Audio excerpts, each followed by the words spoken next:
Yaa Waaqayyo gooftaa maccaa galanii fulfinni guddaan siif haa ta'u yeroo eebbifamuuf jaalatamaa fuula kee duratti nuuf kenname kanaaf galanii fulfinni guddaan siif haa ta'u yeroon kun yeroo dubbii keetiitii hubannaaf ogummaa nuuf baay'isii sammuu keenya banii jireenya keenya geeddarii haaromsa guddaa nu keessatti uume dabareesiif jiraachuu akka dandeenyuufatti nu gargaari ayyaanni keenya hundumaarra caalee baay'atu nuuf baay'atu humna maqaa gooftaa Yesuus Kiristoos siin galanii fulfinni guddaan siif haa ta'u ameen. Nagaan isiniif haa ta'u dargaggootaaf ergaan qaba. Dargaggootaaf sagalee Waaqayyoo na keessa waliin isiniif qooduu barbaade. Hiriyoonni akka koo dargaggoota taatan, hiriyoonni akka koo dargaggeessa taatan, hiriyoonni akka koo dargaggoota taatan sagalee Waaqayyoo keessaatii iddoo tokkoon isiniif qooda. Innis macaafa fakkeenyaa boqonnaa 1:7 akkas jedha. Waaqayyoon sodaachuun jalqaba ogummaatii, gowwoonni garuu ogummaa fi barsiisaa hin tuffatu jedha. Egaan obboloota koo sagaleen Waaqayyoo waa'ee Waaqayyoon sodaachuu nutti hima. Ani waa tokkoon har'a isinitti himuu barbaada. Amma bara kana keessa bara baay'ee guddinni mul'achaa jiru keessa bara namni baay'ee deeme kana keessa dargaggoonni Waaqayyoon amanatan, dargaggoonni Waaqayyootti sitan, dargaggoonni waldaa keessa jiraatan akkasumas duubatti deebitanii waldaa keessaa kan baatan har'a waan isin yaadachiisa. Kun qoosaa miti dhugaadha. Maalirra yoo jettanii har'as Waaqayyoon sodaachuun jira. Macaafni qulqulluun akkuma dur ture, macaafni qulqulluun ammas jira, hojiitti jira jechuudha. Kanaaf yaa dargaggoota Waaqayyoon sodaachuu wanti jedhamu ammas bara kana keessa hojiitti jira. Waan hafee hin seenaa.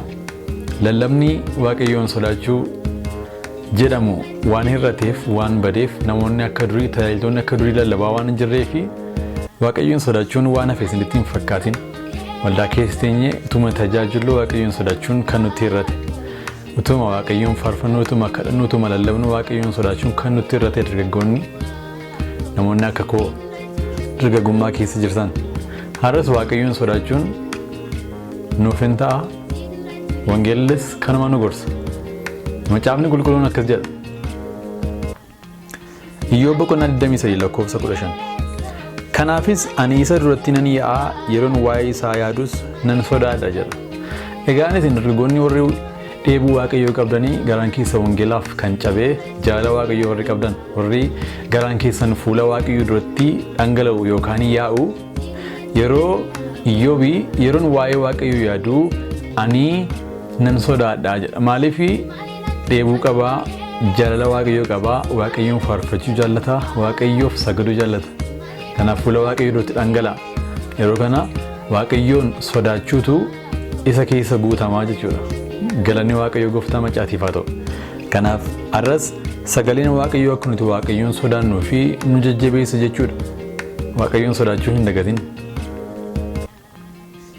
Sagaleen Waaqayyoo yoo Waaqayyoon sodaannee jiraanne, yoo fuula Waaqayyoo duratti dhangalaanee jiraanne maal akka argannuu fi bu'aa maalii akka buufannu nutti hima. Isaayaas boqonnaa 33:6 akkas jedha. Waaqayyo bara keetti gabii, fayyina guutuu, ogummaa fi beekumsa siif in ta'a.